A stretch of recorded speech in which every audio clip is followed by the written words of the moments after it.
शहीद नसरुल्लाह गडानी जे क़त्ल केस है जिन वक्त पोजीशन छा आहे? छा शहीद नसरुल्लाह गडानी के इंसाफ मिलंदो या तारीख़ मथां तारीख़ ऐं कोर्ट जी सुनवाईनि में उन जा वारस हली थकिजी पवंदा? हिन वक़्तु छा सूरत हाल आहे केस जी? मां आहियां तव्हांजो हैदर मला, तव्हां ॾिसी रहिया आहियो यूट्यूब चैनल मज़ामत। जेकॾहिं अञा ताईं तव्हां ही चैनल सब्सक्राइब नाहे कयो त सब्सक्राइब कयो, बेल आइकन ज़रूरु दॿायो जीअं पाण हिक ॿिए सां जुड़ियल रहूं। 21 मई 2024 ते मीरपुर माथिले में सहाफ़ी नसरुल्लाह गडानी ते हमलो कयो वियो। ज़ख़्मी हालत में उनखे रहीम यार ख़ान अस्पताल ॾांहुं मुंतक़िल कयो वियो। बेहिसी जो आलम इहो हो त सिंध हुकूमत जी नई एम्बुलेंस सर्विस 111 222 हूंदे बि खेसि नॉन AC ऐं खटारा एम्बुलेंस में रहीम यार ख़ान अस्पताल मुंतक़िल कयो वियो। इन दौरान उनजी हालत तमामु घणी ख़राब थी। अस्पताल में उनजो ऑपरेशन थियो, 4 गोलियूं लॻल हुयूं। पोस्टमार्टम रिपोर्ट मुताबिक़ 3 गोलियूं उते कढियूं हुयूं, पर उनजी तबियत ठीक न थी सघी। सोशल मीडिया ते तमामु वॾो गोड़ थियो, आवाज़ बुलंद थियो नसरुल्लाह गडानी जे उन वक़्त जे मशहूर नारे जेको हो आम तौर पंहिंजे व्लॉग्स में चवंदो हो, सदार माए फुट भोतार माए फुट। उन जी ललकार सॼी सिंध में ऐं पाकिस्तान में माण्हुनि ॿुधी। सिंध हुकूमत ते तमामु वॾो प्रेशर थियो ऐं पोइ पहिरीं मालिकनि कोशिशि कई ऐं एयर एम्बुलेंस ज़रिए नसरुल्लाह गडानी के कराची मुंतक़िल कयो, जिते सिंध हुकूमत ऐलान कयो ख़र्च ते शहीद नसरुल्लाह गडानी जो इलाज करायो वेंदो। इलाज जे बावजूद भी नसरुल्लाह गडानी ठीक न थी सघियो ऐं शहीद थी वियो। जॾहिं हुनजो मढ़ पंहिंजे ॻोठरां पे वियो त हर रस्ते ते, हर वाट ते ॿारनि, औरतनि, मर्दनि क़ौमी गीतनि ऐं गुलाब जे पंखड़ियुनि, लुड़कनि, नारनि सां हुनजो इस्तक़बाल कयो। जॾहिं मीरपुर माथिले में नसरुल्लाह गडानी जो मढ़ पहुतो हो त हज़ारे माण्हू उनजे जनाज़े नमाज़ में शरीक थिया। उहे माण्हू बि शरीक थिया जेके नसरुल्लाह गडानी खे पंहिंजे ज़िंदगी में पसंदि कोन कंदा हुआ, जिन ख़िलाफ़ नसरुल्लाह गडानी व्लॉग ठाहींदो हो। अॻियुनि सफ़नि में जनाज़े नमाज़ में उहे माण्हू मौजूदु हुआ।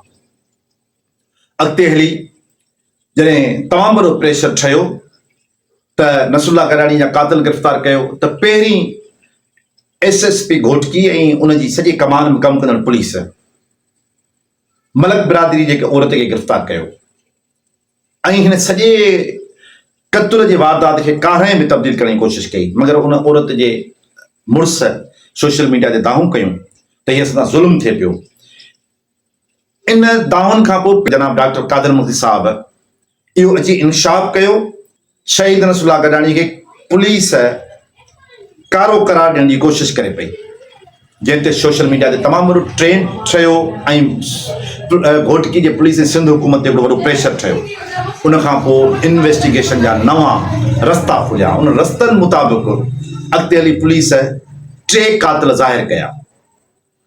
उन 3 क़ातिलनि मां फ़क़ति हिक जवाबदार खे गिरफ़्तार कयो वियो आहे, 2 जवाबदार अञा मफ़रूर आहिनि।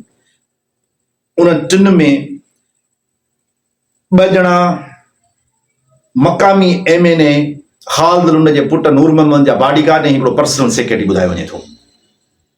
अॻिते हली जॾहिं ही सभु शयूं अयां थी वियूं त एहतजाज बि थिया, गोड़ गमसान बि थियो त शहीद नसरुल्लाह गडानी जे भाउ ऐं उनजी अम्मा पठाणी कोर्ट ज़रिए 164 जे बयान में MNA ख़ालिद लुंड, उनजे पुट शहबाज़ लुंड ऐं नूर मोहम्मद लुंड जा नाला ॾिना त असांजे शहीद नसरुल्लाह गडानी जे क़त्ल में ही 3 माण्हू मुलविस आहिनि।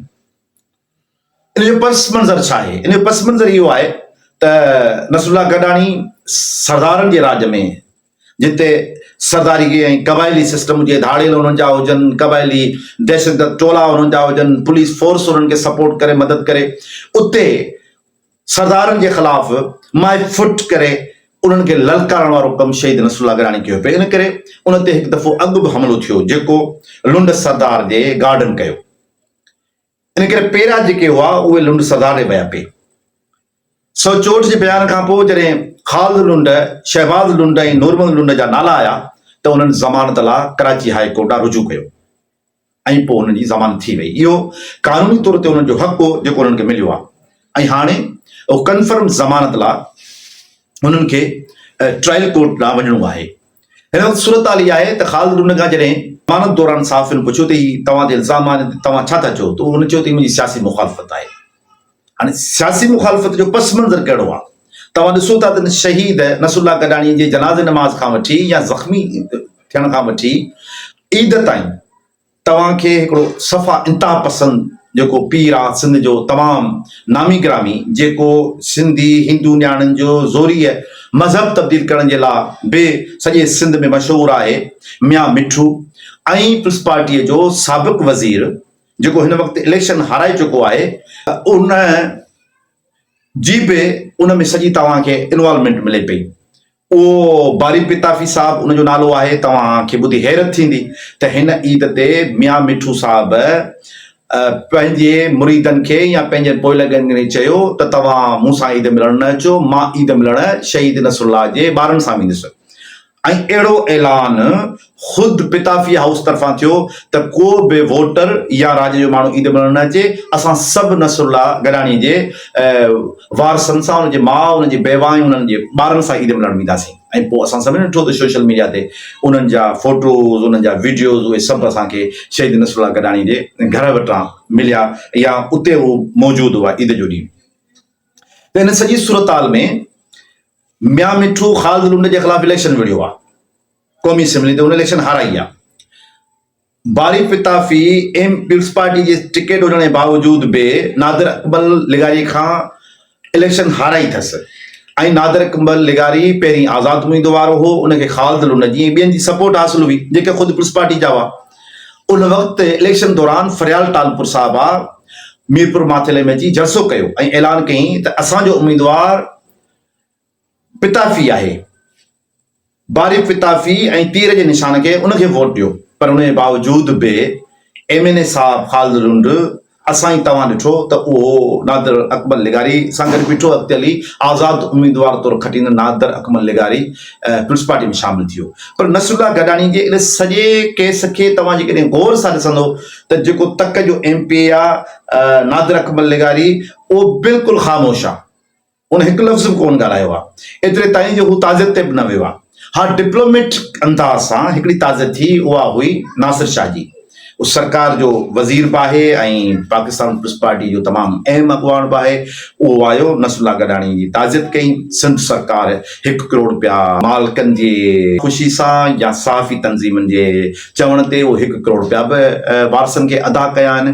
पर केस जी जेका सूरताल आहे उहा इंतई सुठी न आहे, छाकाणि जेका पहिरीं FIR कटी क़ानूनी तौर ते उहा FIR लेट सां काटी वई, जंहिंजो अॻिते हली फ़ाइदो उहो थियणो आहे जवाबदारनि ऐं कातिलनि खे।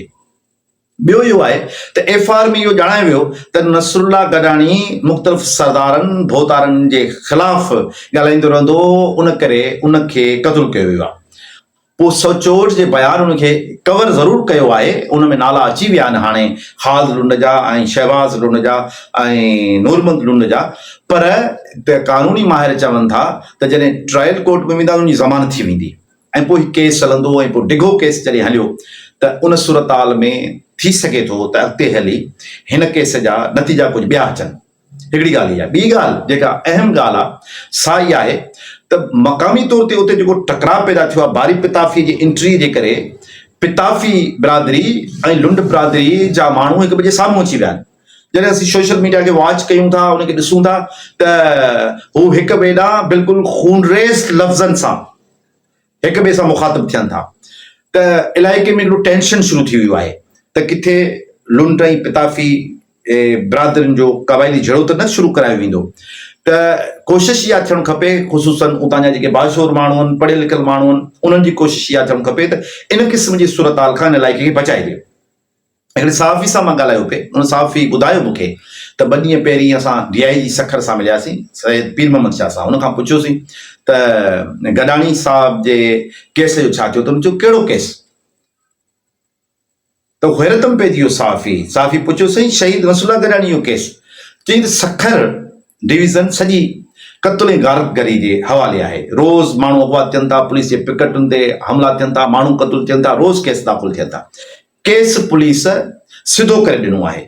3 जेके कातिल आहिनि, उन्हनि कातिलनि जूं रिपोर्ट्स जेके बि आहिनि, उन्हनि जूं जेके मोबाइलूं आहिनि, उन्हनि जा मोबाइलनि जा जेके टेकिंग थी आहे, ट्रैकिंग जेका थी आहे, उन में सॼियूं जेके शयूं वाज़े चिटियूं थियूं आहिनि, उहे सभई साम्हूं रखंदे असां उन टिनि जवाबदार जा नाला ॾिना।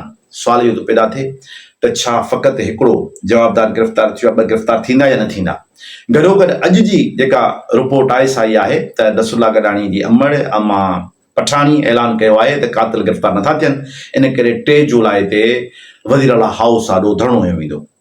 उहे माण्हू जेके भोतारनि जे ख़िलाफ़ आहियो, उहे माण्हू जेके सरदारनि जे ख़िलाफ़ आहियो, जेके जबर जे ख़िलाफ़ आहियो, जेके धाड़ियल राज जे ख़िलाफ़ आहियो, जेके इंसान दोस्त आहियो, जेके महकूमनि ऐं मज़लूमनि सां गॾु बीठा आहियो, उन्हनि सभिनी खे अपील आहे त 3 तारीख़ वज़ीर आला हाउस आॾो शहीद नसरुल्ला गडाणी जे कातिलनि जे गिरफ़्तारी लाइ लॻल धरणे में ज़रूरु शिरकत कयो।